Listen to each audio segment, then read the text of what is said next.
ഒരു ഫോണിന് ഞാൻ പറഞ്ഞിരുന്നു. ഒരു ടെലിഫോൺ ഇവിടെ ഏർപ്പാടാക്കി തരാൻ. ആ പിന്നെ വിസ്കിയോ ബ്രാൻഡിയോ എന്തെങ്കിലും. ഇല്ലെങ്കിൽ എനിക്ക് ഇവിടെ ഒന്ന് ഭ്രാന്ത് പിടിക്കും. ഒന്ന് പതുക്കെ, അച്ഛൻ ഉറങ്ങിയിട്ടുണ്ടാവില്ല.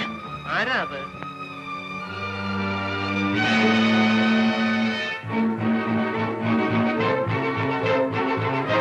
ആരാ ഇരുട്ടത്തേക്ക് മാറിയത്? പറയ്. അച്ഛാ, ഞാൻ കേട്ടു ഒരു ആണിന്റെ ശബ്ദം. അത് എന്നോട് ക്ഷമിക്കൂ അച്ഛാ. മോളെ, പ്രായം കവിഞ്ഞിട്ടും പെൺകുട തരാവാതെ നിൽക്കണ നിനക്ക് ഒരു പുരുഷനുമായി ബന്ധപ്പെടാൻ മോഹമുണ്ടാവും. മനസ്സ് നിയന്ത്രിച്ചാലും ശരീരം കൊതിക്കും. ഇല്ല അച്ഛാ, എന്നെ തെറ്റിദ്ധരിക്കരുത്. പിന്നെന്താ ഞാൻ കണ്ടത്? ദിവസവും നേദിക്കുന്ന ശീലത്തിന്റെ മുമ്പിൽ വെച്ച് മരിച്ചുപോയ ആത്മാക്കൾ പൊറുക്കില്ല. ഞാനും അരുത്, എന്നെ ശപിക്കരുത്. ഞാനെല്ലാം പറയാച്ച.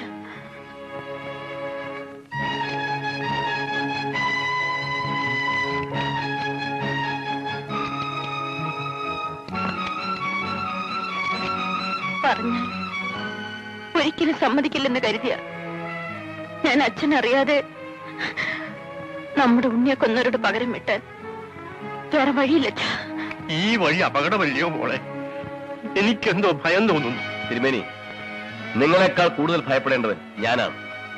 ജയിൽ ചാടിയെ ഞാനിവിടെ കഴിയുന്നത് നിങ്ങളുടെ മകനെ ഓർത്താണ്. ആ കുട്ടിയെ ഉലക്ക കൊണ്ട് ഇടിച്ചുരുട്ടി ചതച്ച് ഇഞ്ചിഞ്ചായി കൊല്ലുന്നത് കണ്ടവനാണ് ഞാൻ.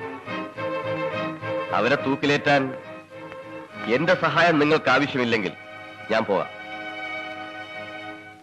അരുത്, അരുത്. എന്റെ മകൾ ചെയ്തത് ശരിയാണ്. നിങ്ങൾ ഇവിടെ താമസിക്കൂ, ഞങ്ങളെ സഹായിക്കൂ. സത്യരാജന്റെ ജയിൽ ചാട്ടത്തെ കുറിച്ച് എനിക്ക് ചില ധാരണകളൊക്കെ ഉണ്ട് സർ. അവനെ സഹായിച്ചവർക്കെതിരെ ശക്തമായ നടപടികൾ എടുക്കണമെന്നാണ് എന്റെ അഭിപ്രായം. I also agree with you. അതിനിടയ്ക്ക് കാരണമില്ലാതെ എന്നെ ട്രാഫിക്കിലേക്ക് മാറ്റിയിരിക്കണം സർ. ആരും പറഞ്ഞ കാരണമില്ലെന്ന്? മിസ്റ്റർ ബൽറാം, ട്രാഫിക്കിൽ നിങ്ങളുടെ സേവനം ആവശ്യമുണ്ട്. സിറ്റിയിലെ തിരക്കും വാഹനങ്ങളുടെ മത്സരവട്ടവും അറിയാമല്ലോ. അത് നിയന്ത്രിക്കാൻ നിങ്ങളെപ്പോലെ ഒരു ഓഫീസറെ ചുമതലപ്പെടുത്തിയതിൽ എന്താ തെറ്റ്? സാർ, ഞാൻ ഇനി ഒരു പരാതി എനിക്ക് കേൾക്കണ്ട. പൊയ്ക്കൊള്ളൂ. Balu, please go.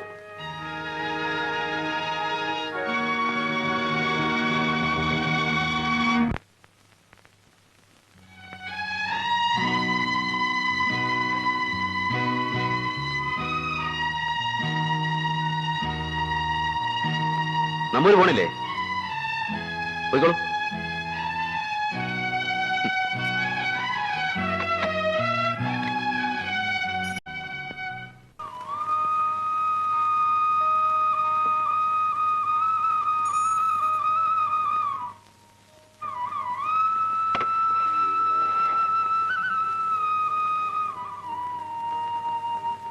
നമ്പൂരി, നമ്പൂരി, എഴുന്നേറ്റേ. എന്തിനോടാ നടക്കുന്നത്? വെപ്പുണ്ടേനൊക്കെ അവിടെയല്ലേ? കടപ്പ് അവിടെ തന്നെ മതി. ആ അസുരന്റെ കൂടെ ആവായിരുന്നു. ഇന്നലെ രാത്രി വേറെ ആളും ഒന്നും അവിടെ കൂടെ കിടക്കാൻ. ആ ഇതാ വരുന്നു ഇയാൾ തന്നെ. ഇറങ്ങി പോകുകേ.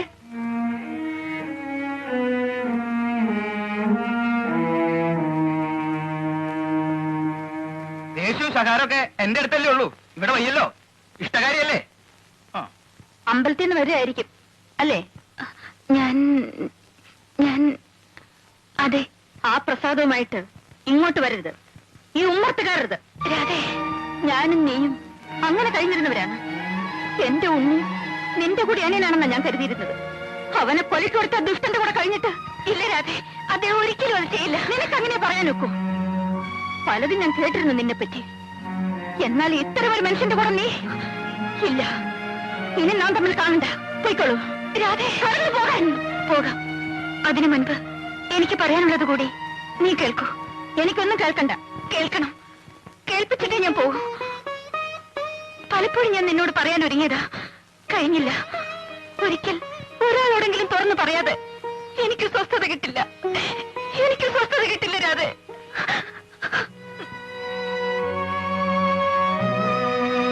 നിനക്ക് ഓർമ്മയില്ലേ തിരുമേനിക്ക് പാലക്കാട്ടേക്ക് മാറ്റമായപ്പോൾ നിങ്ങൾ എല്ലാവരും പോയി.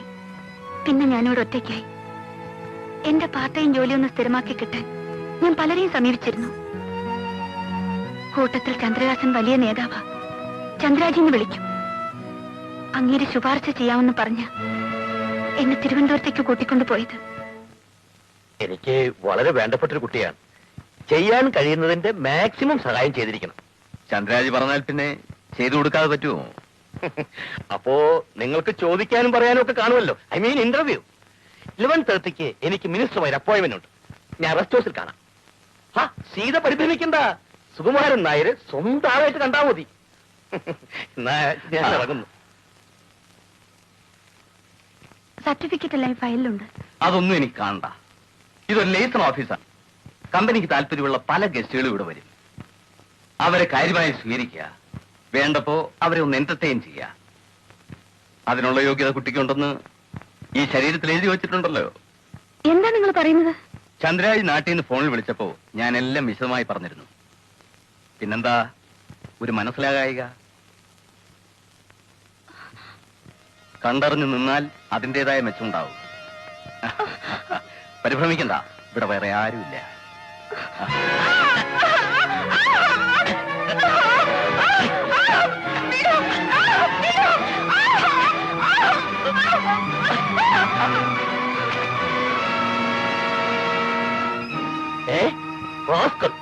അത്രയ്ക്കായോ? അവനെ വെറുതെ വിടില്ല. ആ തെമ്മാടി പോലീസിൽ ഏൽപ്പിക്കണം സാർ. കറക്റ്റ്. സീത നിൽക്ക്, ഞാൻ പോലീസ് ഐ ജി വിളിക്കട്ടെ.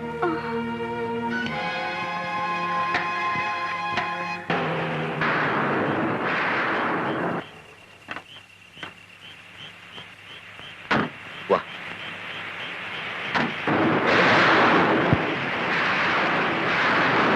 എന്തിനാ നമ്മൾ ഇവിടേക്ക്?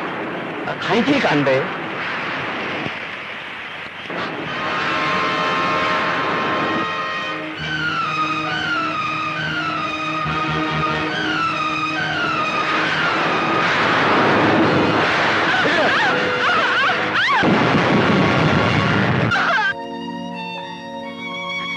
പിന്നീട് എത്ര പേർ അവിടെ വന്നെന്നോ എത്ര ദിവസം അവിടെ കഴിഞ്ഞെന്നോ എനിക്ക് ഓർമ്മയില്ല.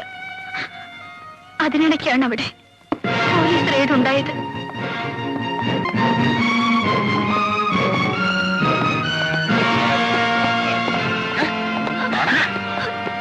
എന്നെ അവരെ കൂട്ടത്തിൽ കൊണ്ടുപോകരുത് സാർ.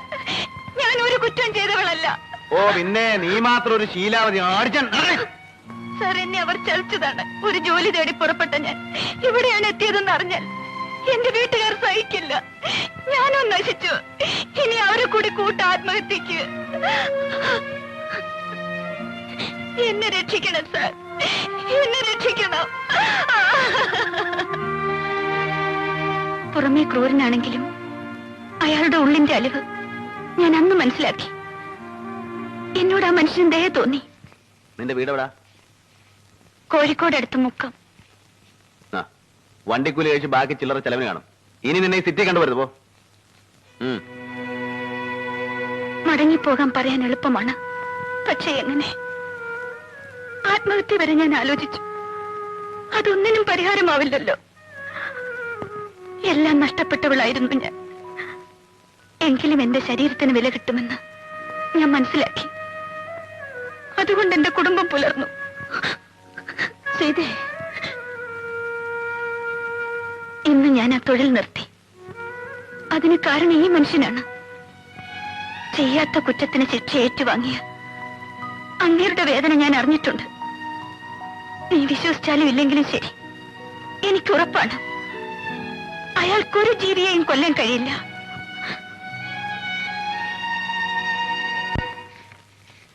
ചേച്ചി ഇപ്പൊ വരും. വരട്ടെ, നമുക്കൊട്ടും തിരക്കില്ല. എണ്ണം തെറ്റിലോ? എന്തിനാ നോട്ട് എണ്ണുന്നേ? ഇവിടെ തരാനാ? ആ അല്ല, ഞാൻ ആലോചിക്കുകയായിരുന്നു. കാലം പോയ പോക്കേ. മുമ്പ് നമ്പൂതിരിയായി ജനിച്ചാ മതി. ഊണായാലും വിഷയായാലും ഒരു മുട്ടുമില്ലാതെ നടക്കും.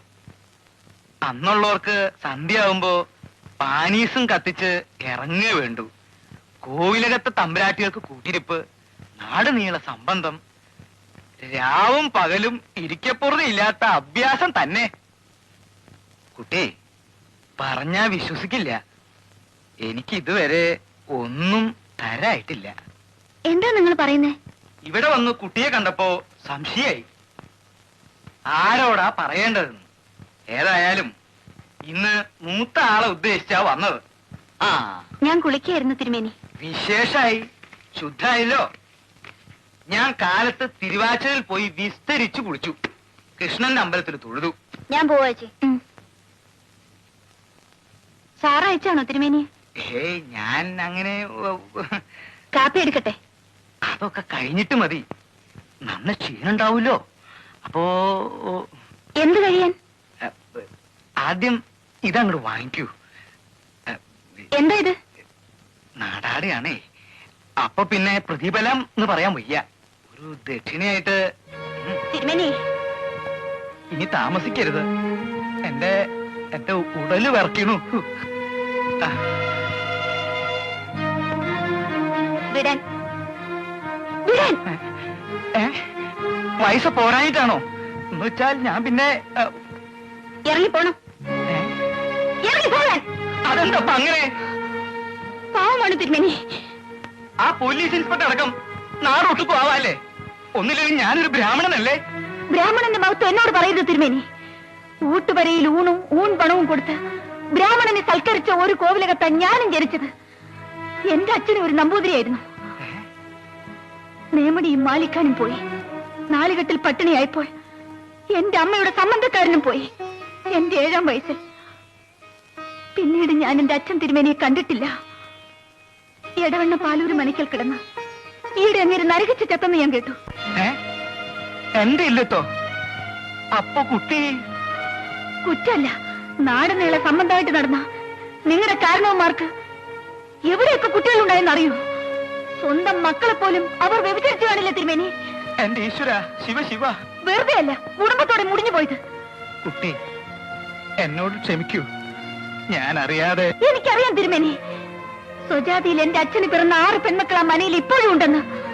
മൂത്ത് നരച്ച് പട്ടിണി കിടന്ന് നരകിക്കുന്ന അവർക്കൊണ്ടേ കൊടുക്കൂ ഈ കാശ്.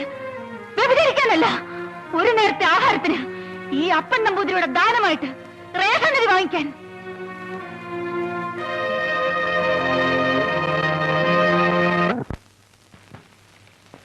ഇതിൽ പറയുന്ന കോഡ്ലെസ് ഫോണിന് 3000 രൂപ വില വരും. തരാം. എന്നാലും വേണമല്ലേ?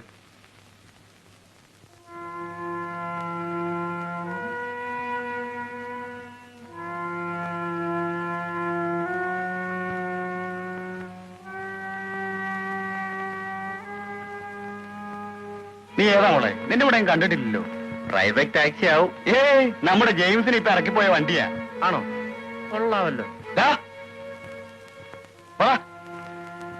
പിന്നെ സാധനം ഇതിലുണ്ട്.